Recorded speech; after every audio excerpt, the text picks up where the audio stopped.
एक बार महात्मा बुद्ध अपने शिष्यों के साथ तीर्थ यात्रा के लिए जा रहे थे।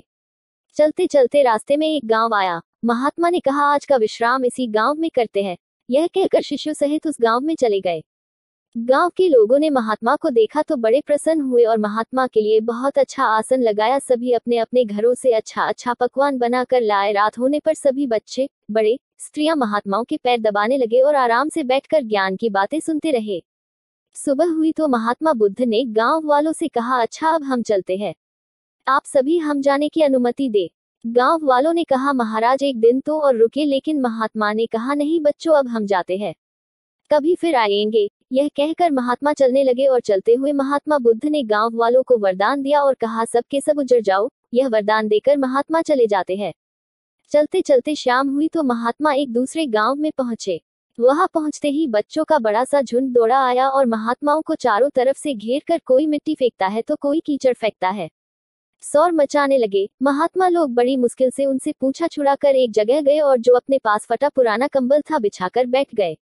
काफी देर बाद गांव के कुछ बड़े व बूढ़े आए। वे सब भी महात्माओं को देखकर हंसने लगे और मजाक उड़ाने लगे। एक जवान ने तो महात्माओं का कंबल ही छीन लिया और कहा, इनके क्या काम आएगा, कम से कम मेरी भैंस तो ओढ़ेगी।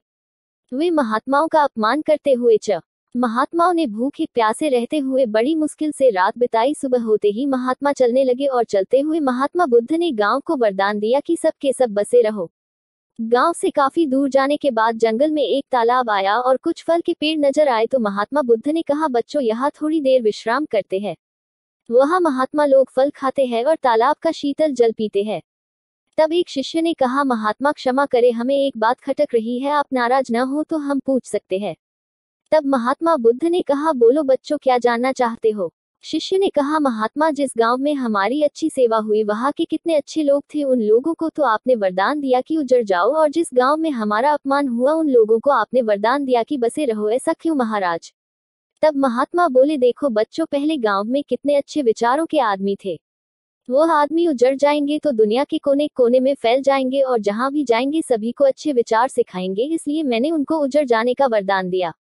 और जो दूसरा गांव था वहां के लोग पापी व बेवकूफ थे, वे जहां भी जाएंगे तो अन्य लोगों को पाप व अन्याय करना ही सिखाएंगे, इसलिए उनका एक जगह ही टिका रहना ठीक है। इसी कारण मैंने उनको वरदान दिया कि बसे रहो।